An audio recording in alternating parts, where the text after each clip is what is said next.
Hi friends, YouTube ചാനലിലേക്ക് ഏവർക്കും സ്വാഗതം. നമ്മുടെ ചാനൽ നെയിം ബിജീസ് കിച്ചൺ. ഇന്നൊരു മീൻതോരൻ വെക്കാം. എനിക്കിന്നിവിടെ കുറച്ച് ചെറിയ മത്തി കിട്ടി. അത് ഇന്ന് തോരൻ വെക്കാം. മത്തി ചിലയിടത്ത് ചാളയെന്ന് പറയും, ചിലയിടത്ത് മത്തി എന്ന് പറയും. അത് അറിയാൻ വയ്യാന്നുണ്ടെങ്കിൽ ഇതുപോലുള്ളതാ മത്തി. അതൊരു 3/4 കിലോയോളം വരും. അത് ഞാനിവിടെ ചെറുതായിട്ട് പീസാക്കി വെച്ചിട്ടുണ്ട്, നല്ലപോലെ കഴുകി വൃത്തിയാക്കി.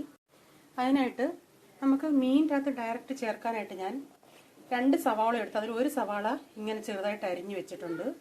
പിന്നെ കുറച്ചൊരു കുഞ്ഞു കഷ്ണം ഇഞ്ചിയും ചെറുതായിട്ട് കുത്തി അരിഞ്ഞിട്ടുണ്ട്. ഒരു പച്ചമുളകും വട്ടത്തിൽ അരിഞ്ഞു വെച്ചിട്ടുണ്ട്. പുളി ഞാനിവിടെ ഒരു 7-8 പുളി എടുത്തിട്ടുണ്ട്. ഈ പുളി അധികം പുളി ഇല്ലാത്ത അതുകൊണ്ട് എടുത്താൽ നിങ്ങളുടെ പുളിയുടെ ആവശ്യം അനുസരിച്ച് നിങ്ങൾക്ക് പുളി എടുക്കാം. ഒരു 3-4 കറിവേപ്പില തണ്ട് എടുത്തിട്ടുണ്ട്. കുറച്ച് ഒരു 3-5-6 വെള്ളുള്ളിയും വട്ടത്തിൽ അരിഞ്ഞു വെച്ചിട്ടുണ്ട്. ഇത്രയും നമുക്ക് ഡയറക്റ്റ് മീനിൻ്റെ അകത്ത് ഇടാനുള്ളത്. പിന്നെ അരയ്ക്കാനുള്ള ഇതിവിടെ ഇത്രയും തേങ്ങ എടുത്തിട്ടുണ്ട്. ഒരു തേങ്ങ എടുത്തിട്ടുണ്ട്. പിന്നെ 1 സവാള അരിഞ്ഞതും ചെറുതായിട്ട് അരിഞ്ഞതും, 2 കറിവേപ്പില, ഇവിടെ ഒരു ചെറിയ കഷ്ണം ഇഞ്ചിയും ഒരു 10 ചുള വെളുത്തുള്ളി ഞാൻ ചതച്ച് വെച്ചിട്ടുണ്ട്. ചതച്ചിട്ട് അത് നമുക്ക് മിക്സിയിൽ അരയ്ക്കാനാ, അല്ലാതെ ഡയറക്റ്റ് നമ്മൾ അത്രയായിട്ട് മിക്സിയിലിട്ടാൽ അത് അരയത്തില്ല. അതുകൊണ്ടാണ്. പച്ചമുളക് ഒരു 4-5 പച്ചമുളക്, നിങ്ങളുടെ എരിവനുസരിച്ച് പച്ചമുളക് യൂസ് ചെയ്യാം. പിന്നെ ഉപ്പ് ആവശ്യത്തിന്, മഞ്ഞൾ 1 ടീസ്പൂൺ എടുത്തിട്ടുണ്ട്, 1 ടീസ്പൂൺ ഉലുവാപ്പൊടി, വെളിച്ചെണ്ണ ആവശ്യത്തിന്. ആദ്യം നമുക്ക് ഇതെല്ലാം കൂടെ ഒന്ന് ഇത്രയും സാധനങ്ങൾ, പച്ചമുളകും കറിവേപ്പിലയും ലാസ്റ്റിലാണ് ഞാൻ അരയ്ക്കുന്നത്.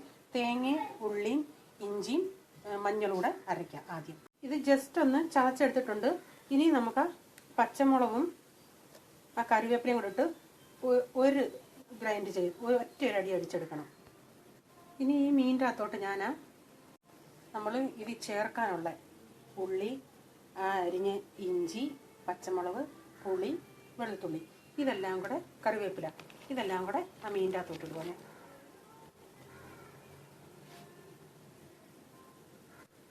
ഇനി നമ്മൾ ആ അരച്ചരപ്പൂടെ ഈ മീനിൻ്റെ അകത്തോട്ട് ചേർക്കാം. ഇതിന് തേങ്ങ ഒത്തിരി അങ്ങ് അരയണ്ട, തേങ്ങ ഒന്ന് ചതച്ചെടുത്താൽ മതി.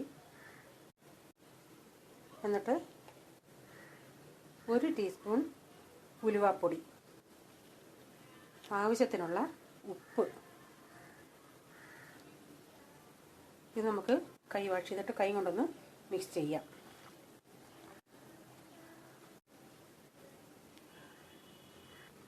ഇതെല്ലാം ഞാൻ മിക്സ് ചെയ്ത് കുറച്ച് വെള്ളം കൂടെ ചേർത്ത് മിക്സ് ചെയ്തിട്ടുണ്ട്. ഇനി ഇതിൻ്റെ അകത്തോട്ട് നമുക്കൊരു 1 ടേബിൾ സ്പൂണോളം പച്ച വെളിച്ചെണ്ണ ഒഴിക്കാം. ഒന്നുകൂടെ നല്ലതുപോലെ മിക്സ് ചെയ്ത് നമുക്ക് അടപ്പത്ത് വെക്കാം. എല്ലാം മിക്സ് ചെയ്ത് സ്പൂൺ കൊണ്ട് ഇതുപോലൊന്ന് എല്ലാ സൈഡും ഒന്ന് ഒരേ ലെവലിലാക്കി അമക്കി ഒരു മീഡിയം ഫ്ലെയിമിൽ നമുക്ക് വയ്ക്കും. ഒത്തിരി ഹൈ ഫ്ലെയിമിലാവണ്ട, കരിഞ്ഞു പോകും. ഇത് ഗ്യാസിൽ വെച്ചിട്ടുണ്ട്. ഇനി നമുക്ക് അടച്ച മീഡിയം ഫ്ലെയിമിൽ നമുക്ക് ഇടയ്ക്കൊന്ന് തുറന്ന് നോക്കണം, വെള്ളമുണ്ടോ പറ്റിയോ എന്നൊക്കെ ഉള്ളത്. ഇതൊന്ന് നമുക്ക് തുറന്ന് നോക്കാം. തിളയ്ക്കുന്നുണ്ട്. ഒരു സ്പൂൺ എടുത്ത് അതിൻ്റെ ഈ മൂട് വശം കൊണ്ട് നമുക്കൊന്ന് ഇതുപോലെ ഇളക്കി കൊടുക്കാം.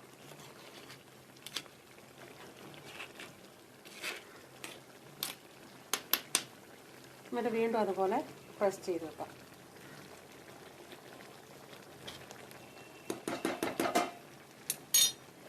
വീണ്ടും അടച്ചു വയ്ക്കാം. ഒന്നുകൂടെ തുറന്ന് നോക്കാം. ഒന്നുകൂടെ സ്പൂണിൻ്റെ മൂട് കൊണ്ട് നമുക്ക് നടുവൊക്കെ ഒന്ന് ഇളക്കി കൊടുക്കാം. ഒരു പീസ് എടുത്ത് നമുക്ക് നോക്കാം അത് വെന്തോന്നുള്ളത്. പീസ് വെന്തെങ്കിൽ ഇനി നമുക്ക് ഇത് തുറന്നിട്ട് വേവിക്കാം. പിന്നെ ഇതുപോലെ നിങ്ങൾക്ക് ഇത്രയും ഇഞ്ചിയും വെളുത്തുള്ളിയൊക്കെ, ഞാനിപ്പോൾ ഞാൻ ഉണ്ടാക്കുന്ന അളവാണ് പറഞ്ഞത്. നിങ്ങൾക്ക് ഇഞ്ചിയും വെളുത്തുള്ളിയുടെയൊക്കെ ടേസ്റ്റ് ഇഷ്ടപ്പെടുന്നില്ല എങ്കിൽ അതിൻ്റെ അളവ് കുറയ്ക്കാം. മീൻ പറ്റിയിട്ടുണ്ട്. ഇനി തീ ഓഫാക്കാം. ഇനി ചട്ടിയിലിരുന്ന് കുറച്ച് പറ്റും. സ്വല്പമെങ്കിലും വെള്ളം ഉണ്ടെങ്കിൽ കുറച്ചുകൂടെ കരിയാപ്പില ഞാനിടുന്നുണ്ട്. ഒരു ഇച്ചിരി പച്ച വെളിച്ചെണ്ണ കൂടെ. ഇനി അടച്ചൊരു നേരെ ഇരിക്കട്ടെ. നമ്മുടെ മീൻതോരൻ റെഡി ആയിട്ടുണ്ട്. ഈ വീഡിയോ ഇഷ്ടപ്പെട്ടാൽ നിങ്ങൾ ലൈക്ക് ചെയ്യുക, ഷെയർ ചെയ്യുക, സബ്സ്ക്രൈബ് ചെയ്യാത്തവർ പ്ലീസ് സബ്സ്ക്രൈബ് ചെയ്യുക. ഇതുപോലെ ഹോമ ഇനി വീണ്ടും കാണാം. ബൈ. God bless you.